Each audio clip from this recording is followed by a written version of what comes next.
বাংলা নববর্ষকে স্বাগত জানাতে প্রবাসী বাংলাদেশিদের উদ্যোগে পর্তুগালের রাজধানী লিসবনে অনুষ্ঠিত হলো বৈশাখী মিলন মেলা। স্থানীয় হ্যালো পার্কে আয়োজন করে বাংলাদেশ ফ্যামিলিজ ইন পর্তুগাল নামের একটা সংগঠন। নারী, পুরুষ আর শিশুদের জন্য আয়োজনে ছিল বিভিন্ন প্রতিযোগিতা। পর্তুগাল থেকে সহকর্মী জহুরুল ইসলাম মনের পাঠানো তথ্য চিত্রে ডেস্ক রিপোর্ট।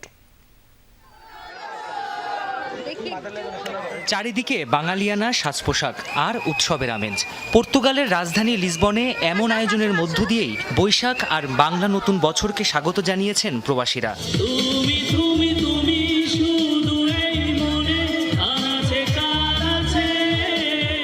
বিদেশের মাটিতে দেশের ঐতিহ্য, সংস্কৃতি আর একে অপরের সাথে সম্পর্ক আরও দৃঢ় করতে এ আয়োজন করে প্রবাসীদের সংগঠন বাংলাদেশ ফ্যামিলিজ ইন পর্তুগাল। অনুষ্ঠান পরিচালনার দায়িত্বে ছিলেন সংগঠনটির পরিচালক মাইন বিথি। অতিথি হিসেবে উপস্থিত ছিলেন ক্লিনিকা মিউমুনের পরিচালক জহুরুল ইসলাম মুন, বাঙালি ব্যবসায়ী আরিফ রিগান সহ অনেকে।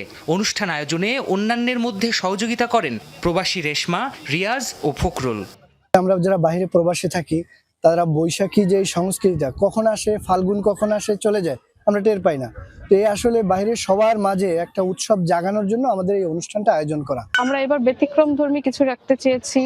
সবাই বাসা থেকে আমরা খাবার নিয়ে এসেছি। আমাদের অনুষ্ঠানে বাংলার ঐতিহ্য, পান্তা ইলিশ, রকমারি ভর্তা, রকমারি খাবার ছিল।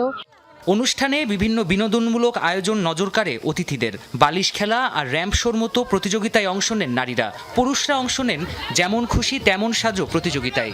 এছাড়া শিশুদের দৌড় প্রতিযোগিতা আরও আনন্দঘন করে তোলে মিলন মেলার পরিবেশ। সাংস্কৃতিক অনুষ্ঠানে বাংলাদেশের গান আর নাচ পরিবেশন করা হয়। ইউরোপের মাটিতে বসেও বাংলাদেশের পয়লা বৈশাখ উদযাপন করতে পারছি বউ বাচ্চা ফ্যামিলি নিয়ে। এর থেকে আসলে মজার কোনো কিছু হয় না। চেষ্টা করেছে আমাদের বাংলাদেশের ঐতিহ্য তুলে ধরার জন্য এবং আমরা বলবো ওনার আয়োজন আজকে যথেষ্ট সুন্দর এবং সার্থক হয়েছে। দীর্ঘদিন পর এরকম একটা অনুষ্ঠানে যুক্ত হতে পেরে নিজের কাছে নিজের কালচার, নিজের ঐতিহ্যকে আবার ফিরে পেলাম। এরকম একটা অনুষ্ঠান অনেকদিন পরে জয়েন করলাম। আয়োজকরা জানান শতাধিক পরিবার অংশ নেয় এই বৈশাখী মিলন মেলায়। তাদের জন্য পান্তা ইলিশ, বাহারি পিঠা, ঝালমুড়ি আর চা সহ দেশীয় খাবারের আয়োজন রাখা হয়।